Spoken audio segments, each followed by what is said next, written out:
What is up, guys, and welcome to this new video. In this video we're going over the patch notes of the 25th of June 2025, and we'll be going over the new game mode that has been introduced in this new patch. The patch notes start off by saying everyone in the north heard those terrible sounds: explosions, gunfire, screams, military headed to Pripyat. But what will it change? Supply lines have started to stabilize and prices are returning to normal as the military perimeter blockade loosens. Stay alert. Events can take unexpected turns.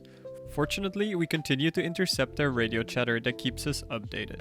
Season Pass events balance. So, first of all, the Season Pass events balance. They've adjusted the timing and spawn chance for certain events in open world based on community feedback. They've increased the required completions for several tasks in session battles and subdivision battle categories, as well as killing the NPCs with grenades task. This is a nerf overall, because they've increased the required completions, which I'm not too sure if I'm happy about that, because they already upped it last patch and made it kind of less viable than it was before. And if they increase it even further, then it really becomes very grindy to do the dailies in session battles. But yeah, I'm curious to see how that's gonna work out in game. Then they've also decreased the required completions for the eliminating of enemy scientists task. They also note in italic, keep in mind both the season pass system and the tasks themselves are still subject to change. So I hope that means that they are actively still working on the whole season pass and how it works. Then next up, session mode changes. Take a peek at the action unfolding in the streets of Pripyat.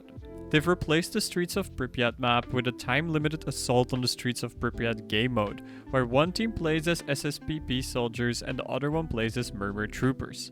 The gear will be preset and stats, KD, will not be recorded.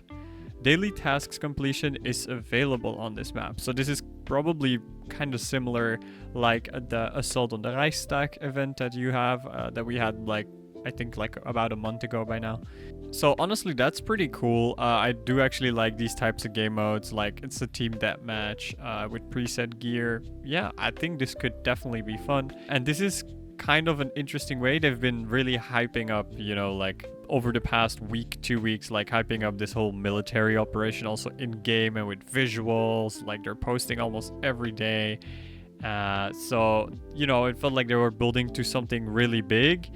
This doesn't feel as big as I was expecting, but I also wasn't expecting the event game mode yet of the season, like the main one, because it's still pretty early. So it's cool that we kind of get sort of a mini event game mode as a sort of teaser, I suppose, or a way that we can already interact with the story. So I do actually like this change, and I think personally I will probably be enjoying the game mode a lot. But I understand it's maybe not for everybody, but it's pretty cool. I don't mind that. Another huge change in session modes is that armor-piercing rounds are now given in all session modes by default. This is huge, because nothing was more annoying in session battles than respawning with normal ammo, non-armor piercing, and then having to throw it all out because otherwise you're overweight. This is great. I love this. Then they've also moved arms race and deathmatch to the session mode section. They've also introduced some quality of life updates to the game. They've updated the weight display interface with more detailed info when you hover over it, and it kind of looks like this now. So it's pretty interesting. That's cool. I hope this will be more visually clear for new players, although I didn't necessarily have a problem with the last system. But hey, I guess this has color coding and everything, so maybe that's better. We'll see. I'm not new enough to really judge on this because I already was used to the old system, so I hope this helps new players. They've also updated the daily login rewards to now show the remaining days of premium. So it now, like you can see here, shows at the bottom, which is, that's a change. I don't know if that's necessarily a quality of life. I guess it's slightly nicer. You have to click slide list to see how many days you have left, but yeah, cool. And then they've also changed the reticle of perspective sight to this. Again, that's nice, I guess. They have updated the firing sounds for the Evan FAL, the AK-15, the Evan Scar SSR, the Ash 12, the Macmillan CS5, the FAMAS, the HK417, plus the suppressed variant, the MK47, and the RSH12. This is actually interesting because they recently changed the AK-15 sound, so they've changed it again, question mark. So yeah, I guess that's nice. I don't know, it's one of those things where like I didn't necessarily like the last new sound of the AK-15, so I hope they changed it to something better, because the last one just kind of sounded like an airsoft gun for some reason. But yeah, I mean, cool, I guess. Yeah, sure. New sounds, always cool, better for immersion. I do like that. I think that's something this game already does pretty well. I like the immersion in the sound is pretty good compared to like other similar games to this. Then some more balance changes. They have decreased the hipfire spread and increased the damage of the OTS-33 Pernac.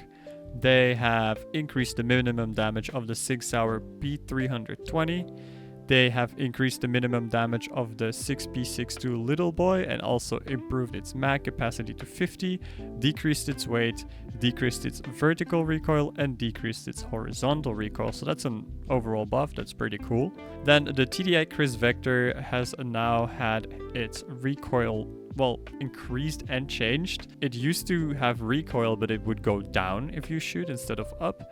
And now they've essentially doubled it, but it's going up, which that's like, it needed some increase in recoil, but it was cool that it went down. Like, I would like to see them change it to minus 0.22 instead of 0.22. And they've also decreased the rate of fire from 1000 to 975 of the TDI Kriss Vector.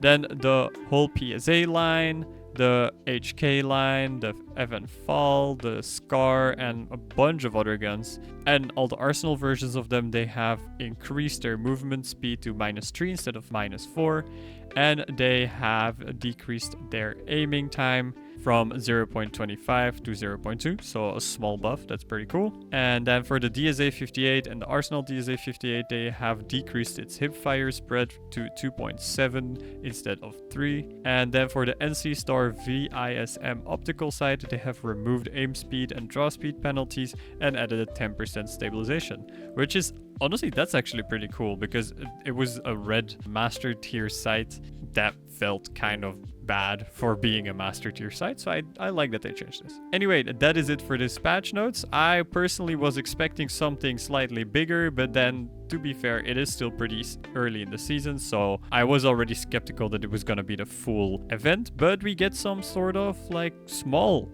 event game mode already, so I am pretty happy about that. Let me know how you feel about the game mode and the changes down below. If you enjoyed this video and if it was informative to you, don't forget to leave a like if you haven't, or subscribe to the channel. I upload Stalcraft content multiple times a week usually, so if you're into that type of stuff, please do subscribe or check out my channel for some more videos. You can also click here on the left for some Stalcraft gameplay videos, or here on the right for some Stalcraft case openings. Anyway, thanks for watching, and I'll see you in the zone, stalkers.